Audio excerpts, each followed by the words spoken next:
First time, got a good one. House Shoes. Okay, so talk about the album, man. Let It Go. What was the impetus behind getting the project rolling in the first place? Man. Honestly, I just basically got tired of fucking helping everybody else and decided it was time to take care of my own shit. I'm not going to say I wasted because, you know, live and learn. You do what you do. But using my connections to everybody else's betterment is something that I spent a little bit too much time doing, you know. Main thing about me moving out here from Detroit was to handle my own shit and stop doing all the charity work, you know, Jerry's kids. So I got out here and I got caught up in still doing the same old shit, you know, but fuck that. But would you say it's just kind of your nature, just wanting to help out? Yeah, but fuck that, you know. What kind of changed that for you? A lot of bullshit. We ain't gonna get into it. It might come out eventually. That's all good. I'm not trying to pinpoint anything. I guess I just, you know, for certain people. Just people, you know. You come to realize that the majority of people that you do shit for really don't appreciate it. So, why do it? You know what I'm saying? At the end of the day, there's nobody more important than yourself. There's no argument around that. You can't properly take care of anybody else until you take care of yourself. Amen. So, that's some Oprah shit. And I don't fuck with Oprah, but that's some real shit. Do you. Handle your own shit. I got a 37 years old with a family. You know what I'm saying? Another baby on the way. All that shit is in the rear view, man. When did the idea to do an album kind of first come up? Was it something that kind of been cooking for a while, or? No, it just popped up, honestly. On some real shit, I needed to pay the rent. Real talk. I needed to pay the rent. I went and hollered at Jakari Trust, like, let's do an EP. Like 5 joints and 5 instrumentals. And like double 10-inch on some ill artwork type shit. And I got all this shit laying around, so it just turned into, let me just get off all this old shit. Just push it up out of here, you know. I've always held my music way too close personally, you know what I'm saying? I make music for myself. When I'm in the creation process, I don't fucking care what any of y'all want to hear. I make something that I want to hear, and I just happen to have some of the most impeccable taste in music that you've ever fucking heard in your life, you know? So, yeah, man, like, it's a great fucking record. It's time to let all this shit go. The name of the record is Let It Go. It's a very multi-layered meaning. But the primary meaning is it's just time to let my shit go out into the universe and see what it does, you know? For me. Was there ever kind of any, like, paralysis through analysis type thing in terms of having beats that you've been doing for a while and you're just kind of, like, hesitant to put them out or, like, okay, I'm around to releasing them later? Or when you said, okay, hey, I'm going to do this, then did the river just start flowing in terms of making beats and getting creative? I ain't made beats in a year. On average, I make beats maybe 6 to 7 weeks out of the year. When I get the itch to make music, I make music. I'm not a workhorse motherfucker. I don't get up every morning. I gotta make a beat today. No, if I feel like making a beat, I'll make a beat. I ain't made a beat since probably March, April of last year. So, you know, and when I'm making beats, if I don't like the shit, I turn it off. It's not like, oh, somebody might buy this. You know what I'm saying? Or somebody might want to fuck with this. If that shit doesn't touch me, that shit is getting turned the fuck off. And we starting over until I got something I want to keep that I want to listen to over and over again.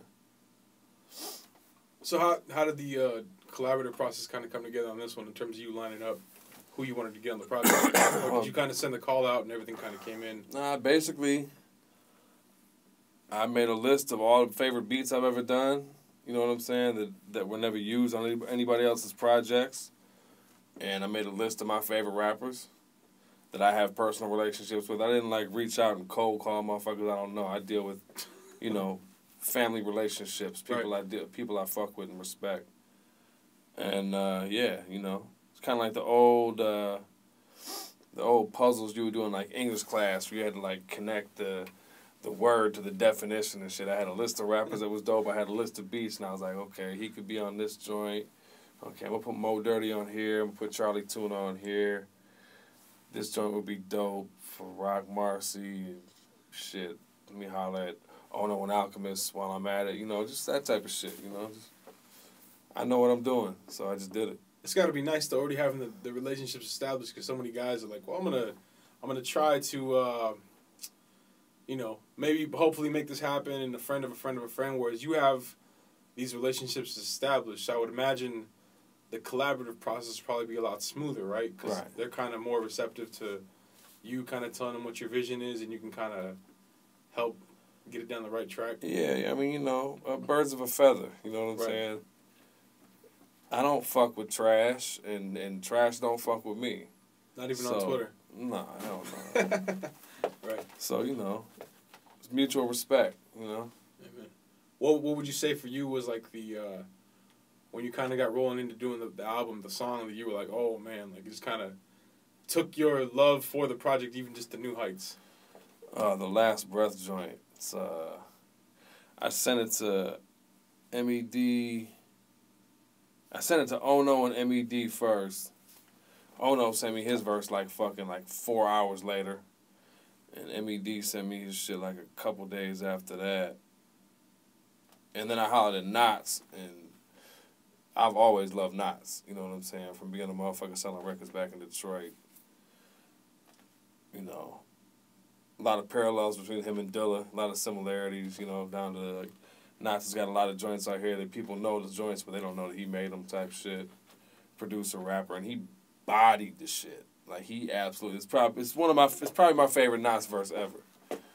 So yeah, when that shit came together, I was like, damn, this is some serious shit. Like we done kind of bent the corner on the project now. You know what I'm saying? Yeah. So from inception to completion, kind of what was the timetable on doing the album?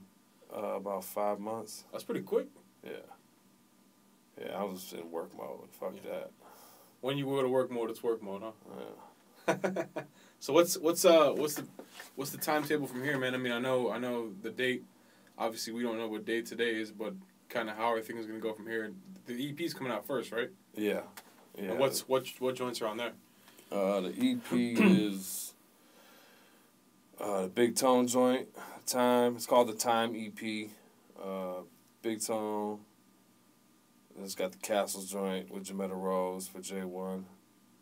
And the Danny Brown joint, Sweet. And then there's 2 bonus instrumentals that ain't on the album. And the artwork is beautiful, man. The photos. It is. You with your son's hand on your finger. And then on the back, you and him. Yeah. That's got to be kind of timeless, man, to know that, like... Yeah, I had to put him on there. 30 years from now, he'll be like, this is me and my dad on a record. Like, yeah. Who did the photography on that, man? Eric Coleman. Eric Coleman? Yeah. Was that just on, like, in the neighborhood, or would you... Them cover shots for the EP, yeah, all that shit was right around the crib. You know what I'm saying? We took some shots at Coney. We went a couple other places, but the majority of the photos that I ended up using were with them, like, probably like a 4 or 5 block radius of the crib. And then is the artwork on the album itself also by Eric, or you... Well, he did all the photos. Okay, the photos. Okay. The artwork is by this cat, Danal. Practice and Theory is the name of his company. He does all the artwork for Choice Cuts. Oh, okay. Yeah. Okay. You excited, man? First album? Yes. How many years has this been cooking, man? Shit. I've been doing this shit for 20 years, man. 20 years. Long overdue. Is it kind of cathartic, man, to finally, literally and metaphorically, just let things go and kind of look out for self and really... Yeah. Yeah, I mean, it's definitely a, Because there's got to be some it's feelings definitely a weight off the back, but it's stressful, man, because this shit ain't like back in the day when I mean, 10, 12 years ago, I could put a record like this out and sell fucking 150, 200,000 copies. And the game done changed, and I got a family to take care of.